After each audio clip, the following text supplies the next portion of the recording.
De nuevo con ustedes aquí en Con Todo y Pensini por Globovisión. Estamos en vivo y directo de los estudios de Globovisión aquí en la Florida.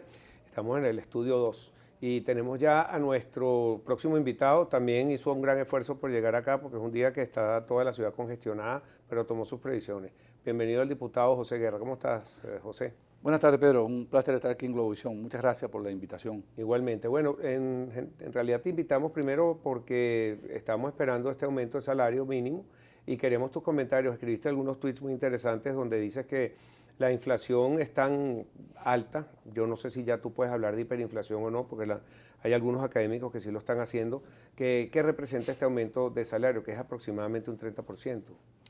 Bueno, mira, lo que ocurre es lo siguiente, pero cuando los países entran en esta dinámica de alta inflación, viene entonces el aumento salarial lleva a nueva inflación, entonces se va retroalimentando, entonces llegamos a la nada. Es decir, la cuenta es muy sencilla y que la gente la saque. Es decir, la inflación entre el mes de enero y el mes de marzo, según las cálculos de la Asamblea Nacional, es 65% acumulada. Y el gobierno está dando un aumento el 1 de mayo, un mes después, de 60%. Es decir, que al trabajador le van a dar más billetes, le van a dar más bolívares, pero con esos bolívares va a comprar menos. Eso es lo que se llama el poder adquisitivo. De manera tal que lo que estamos viendo es lo que ocurre en todos los procesos de alta inflación, que el trabajador se ve con más billetes, pero con menos poder adquisitivo. Y esto es lo que está pasando en Venezuela. O sea, una merma importante del poder adquisitivo. En segundo lugar, de los 200.000 bolívares que le dan al trabajador de remuneración, es decir, el salario más el bono de alimentación, el ticket de alimentación, es decir, apenas el 33% es salario y el 77% es ticket de alimentación. Es decir, que tú le estás quitando al salario todos los atributos que tiene de bienestar para el trabajador, de prestaciones sociales, de bono vacacional, de bono de aguinaldo. Estás haciendo al trabajador un paria. ¿Por qué? Bueno, porque la mayor parte, el 77% de la remuneración del trabajador, básicamente es, ¿cómo llaman? Bonos, que no tienen incidencia laboral. Entonces, este es el tipo de aumento que en lugar de favorecer al trabajador, termina perjudicando al trabajador. Mira, y en cuanto a los dos tipos de salario, del salario mínimo y el de los pensionados, que acaba de bautizarlo aquí Jorge Roy, el salario de la José Guerra Económica, y el otro, el salario Mambrú, se fue a la guerra. No, Los dos los hiciste tú, ¿tienes algo que ver? No, nada que ver. O sea, nosotros lo que propusimos fue un bono en unas ciertas unidades tributarias, creo que eran 17 unidades tributarias para el pensionado y jubilado, para complementarle su pensión, porque ese trabajador hoy jubilado, que ya no está en condiciones de laborar, prácticamente cuando llegaba el 15 o llegaba el 30, el fin de mes, él tiene un dilema entre comer y comprar las medicinas. Nosotros lo que estamos buscando es complementar ese humilde trabajador que no tiene prácticamente cómo comer con un bono de alimentación. Entonces Maduro deformó totalmente, entonces le dio un bono que llama el bono de la guerra económica, creada por ellos mismos. Es decir, desfiguraron totalmente el concepto de la remuneración que debe tener un trabajador. En ningún país civilizado hay esta figura odiosa que hay en Venezuela, de que tú, de tu remuneración, 33% es 30% es salario y 70% es bono. Eso no existe en ninguna parte. Entonces estamos acabando, el gobierno está acabando con la salud, con la vida y con la esperanza de los trabajadores, que ya vas a ver mañana, Pedro, este mes de mayo que está comenzando hoy, van a cerrar muchas más empresas. Y la espiral inflacionaria que se va a disparar, sí, claro, con motivo de esto. Porque debo decirte otra cosa. Es inflacionario, sigan. Pero es que no solamente eso, sino que por teoría. El último incremento salarial todavía no se ha pagado, porque muchas empresas no tienen cómo pagarlo, y menos el sector público, porque esa es otra. El gobierno no tiene cómo pagar ese aumento salarial. Y eso se ve en el primer semestre de economía de cualquier universidad, ¿verdad? Cualquiera que sabe. No se ve en el primer semestre. Y está en sentido común, dice, se aumenta el salario y parte del precio del producto es inflacionario automáticamente. Eso no se ve, pero en el primer semestre, se ve en la primera página de un libro. No hay que cursar un semestre, eso se ve en el prefacio, en la primera página del prefacio de un libro. Se ve que si usted aumenta los salarios, no hay aumento de la productividad, usted crea más dinero inorgánico y está financiando eso con una maquinita que tenga el Banco Central de crear dinero, la gente anda con unas pacas y billetes, pero con eso compra cada vez menos. Esa es la inflación. ¿Y qué ha pasado con el billete de 100? Pedro, ¿qué te puedo decir, Pedro? El presidente Maduro el día 11 de diciembre del año pasado anunció, le dijo, le doy 3 días de plazo para reemplazar el billete de 100 bolívares, que era un caos. Hoy estamos a 1 de mayo y siguen circulando los billetes de 100. O sea, el presidente Maduro no tiene nociones, no sabe qué hacer con la economía, ni mucho menos con el país. Pero ponte tú que él no supiera, porque muchos presidentes no saben ni tienen por qué saberlo, pero tiene que tener un tren ministerial o personas en los distintos entes públicos, como el presidente del Banco Central o el ministro de Finanzas, que toman estas decisiones por él. O obedecen simplemente una línea partidista. En el caso del presidente Maduro, para mí no sé, porque la gente que lo rodea en materia económica prácticamente son analfabetos, en materia funcionales, en materia económica. O sea, eso no tiene por ejemplo, yo soy un analfabeto, por ejemplo, en materia culinaria, por ejemplo. No sé de eso. O sea, eso no tiene una connotación negativa ni peyorativa. Los que rodean al presidente son analfabetos en materia económica y financiera. Entonces, se le ocurre como esto. O sea, había que sacar 6 millardos de billetes, de piezas de billetes, y lo pensaban que lo podían hacer en 3 días. ¿Qué pasó? Un caos, negocios saqueados, caos en el Banco Central, no encontraba qué hacer. Ahora es que están llegando los billetes nuevos. O sea, así no se puede dirigir un país, Pedro. O sea, el presidente Maduro, en mi opinión, no está apto para dirigir esta nación. Pero en mi opinión, y uno que está en la calle, los billetes de 100 todavía son necesarios, así lleguen toda esa cantidad de billetes, porque de repente necesitas pedacitos de 200, 700, 400 y no va a haber cómo dar vuelto, porque no están las monedas, dijeron que iban a venir unas monedas, y si no las sustituyes, ¿cómo vas a hacer? Vas a tener que redondear todo. Pero te lo sintetizo de esta manera. Nosotros, el 15 de diciembre, cuando el presidente Maduro anunció el 11, nosotros el 15 que analizamos la situación, la propuesta que hicimos fue la siguiente: hay que prorrogar el billete de 100 hasta que lleguen las nuevas especies monetarias y que convivan las dos familias de billetes. Y esa es la solución. Y para la solución de que no siga ocurriendo esta hiperinflación, ¿crees que hay que devolverle la autonomía al Banco Central? Todo lo que propuso, y vamos a decir, ministro del presidente Chávez, que fue saliente y por eso le costó el puesto y está en la ONU, que es Ramírez. Él hizo una cantidad de enunciamientos económicos que todo el mundo ha hecho esa receta, devolverle la autonomía al Banco Central, quitar el control de cambio, una moneda única, eliminar los controles y subsidios, etcétera. Esa es la solución. Pedro, y la gente que me escucha, cuando hay un proceso de alta inflación o de hiperinflación, la solución es muy sencilla: parar la emisión de dinero inorgánico que hace el Banco Central y se acaba la hiperinflación de un día para otro. Pero esa es la experiencia de las 4 grandes hiperinflaciones del mundo, mejor dicho, las inflaciones modernas, la de Zimbabue, la de Pero dolarizaron ahí, pero no, sigue. Sí, pero pararon la emisión de dinero. La hiperinflación de Alemania, la de Polonia y la más terrible de todas las que se ha conocido en el mundo ahorita, que es la de Hungría. En Hungría salían los camiones de basura a recoger las pagas de billetes todos los días, porque no servían para nada. Esa es la solución es muy sencilla. Lo que pasa es que tenemos un gobierno que no quiere bajar la inflación, porque ese gobierno, generando la inflación, lo usa para financiarse y para todas estas locuras en materia económica y financiera. La inflación es un mecanismo de financiamiento del gobierno, por eso es que no la quieren quitar. Está bien. Mira, tenemos que ir a una pausa, José. Al regreso te quiero hacer unas preguntas, pero ya como diputado de la Asamblea Nacional y sobre estas nuevas decisiones que se están tomando. Ya regresamos con más para ustedes con el diputado José Guerra aquí en Con Todo y Pensini por Globovisión.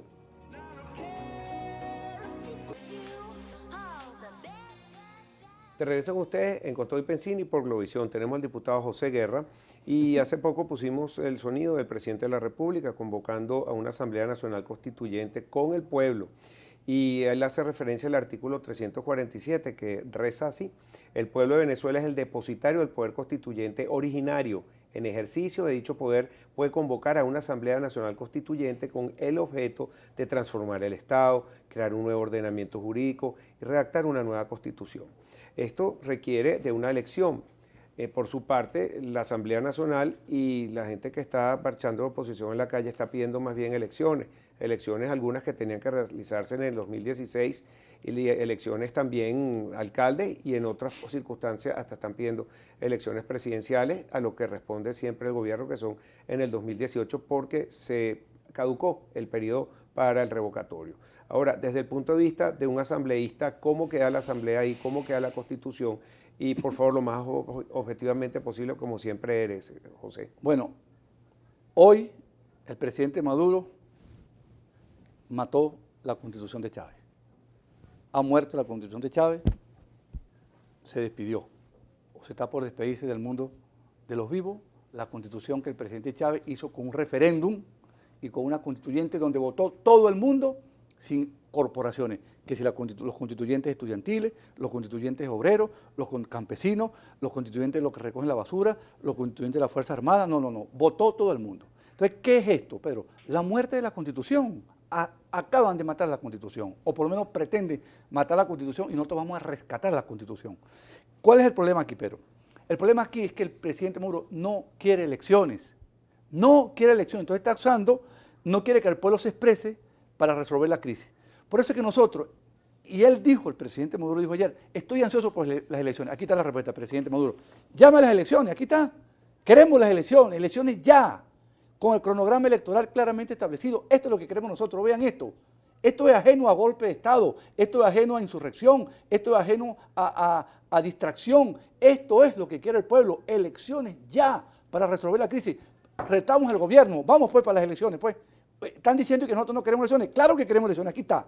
Yo estoy hablando aquí a nombre de la unidad. Elecciones ya, esta es la consigna del momento, ahora, para que el pueblo se exprese. Pero ahora, la exposición que hace el gobierno es que se perdió el referendo revocatorio de la oportunidad el año pasado, que se perdió ese tiempo, que por eso no se convocó las elecciones regionales, que en este momento entonces está ocupado el CNE con la validación de partidos y solamente hasta que termine esta validación, que por favor recuérdame cuándo es la fecha y cómo se hace eso, es que van a convocar primero las regionales, después las de alcaldía y que para el 2018 son las elecciones presidenciales. Pedro, insisto, el gobierno no quiere ningún tipo de elección.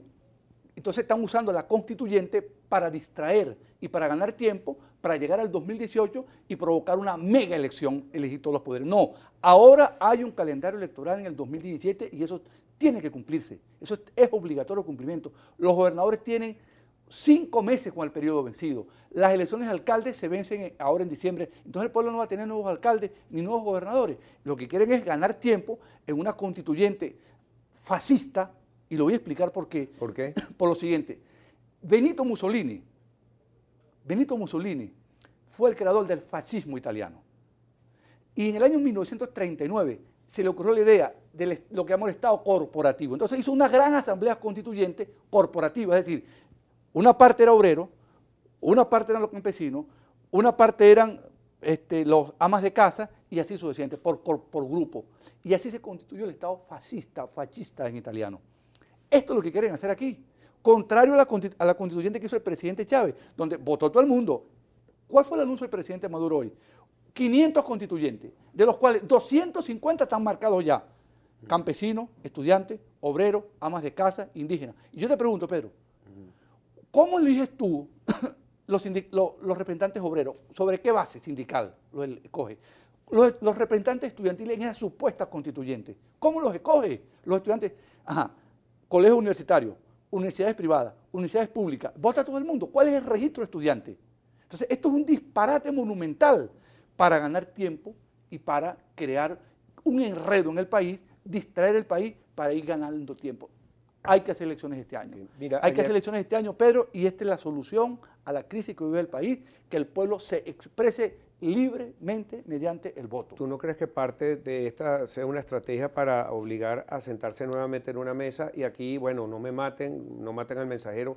El Papa Francisco pidió condiciones claras para ayudar a Venezuela, pero está exigiéndole condiciones muy claras al gobierno, porque dice el propio papado y aquí la conferencia episcopal que el año pasado se comprometieron una serie de temas que no se cumplieron, pero molestó mucho a todo lo que es la oposición, decir el Papa que estaban divididos y eso causó roncha porque obligó pues a Enrique Capriles a escribir una parte por parte de la Mesa de la Unidad diciendo y clarificando que están más unidos que nunca. Yo me imagino que la posición del Papa era escribir una carta equilibrada, que no se viera que estaba de un lado y del otro, sobre todo si quiere servir como facilitador. Pero ¿cómo ves tú este proceso que ya no es de diálogo, sino de negociación? Pedro, todos los países civilizados tienen diálogo, tienen negociación, pero el diálogo en Venezuela es el voto. ¿Qué hizo el gobierno el año pasado? Y aquí cabe una responsabilidad a una persona que quiere salir ilesa de esta crisis, que se llama Tibisay Lucena. Tibisay Lucena nos tiene metido a nosotros en esta crisis.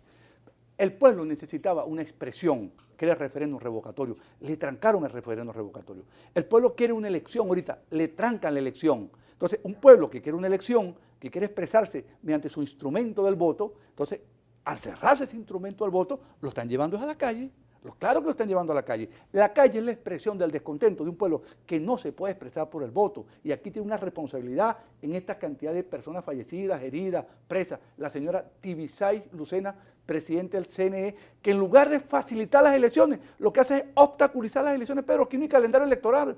Este es el único país del mundo que no tiene un calendario electoral claramente establecido, Pedro, y que necesitamos certeza. Aquí tú no sabes cuándo son las elecciones de alcalde, cuándo son las elecciones de gobernadores, cuándo son las elecciones presidenciales. Y este partido PSV, que ahora tiene apenas un 25% de aprobación, que se jactaba de hacer elecciones todos los años, ahora no la quiere hacer. Sí. Y no la quiere hacer porque él sabe que la va a perder. Y el pueblo está en la obligación de rescatar el derecho a su elección, porque es una norma constitucional. Y yo llamo aquí a que la Fuerza Armada Nacional, los sectores de la sociedad civil entiendan el problema muy grave en que nos está metiendo el presidente Maduro con una constituyente que no va a ser electa por el voto directo, secreto y universal. Mira, también me queda un minuto solamente, José, pero te quería hacer una pregunta. Le dieron un ultimátum al defensor del pueblo para que se retractara o cambiara su posición con el Tribunal Supremo de Justicia y que regresara el hilo constitucional. Por eso creo que empezaron todas estas marchas, que si ya pasaron ese periodo de los 3 días,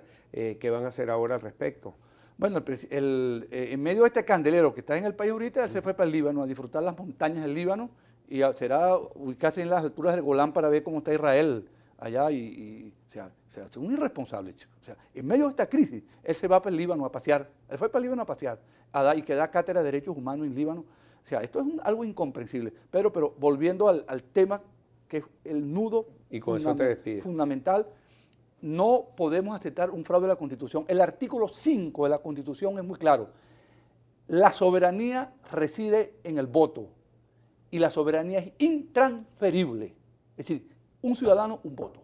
Aquí no vamos a aceptar que te partan la sociedad, los campesinos, los indígenas, los estudiantes, los militares, y el camarógrafo que no tenga un sindicato o que no pertenece, él no va a votar entonces. Entonces quieren hacer una elección de un congreso del PSV, es lo que quieren hacer ellos. Y el pueblo no va a aceptar eso. El pueblo quiere elecciones libres. Y aquí está la consigna. Bueno, lo retamos, pues, aquí está, pues, vamos, pues. Vamos, pues, vamos a darle, pues. Elecciones ya. Vamos a darle. Bueno, convóquenla.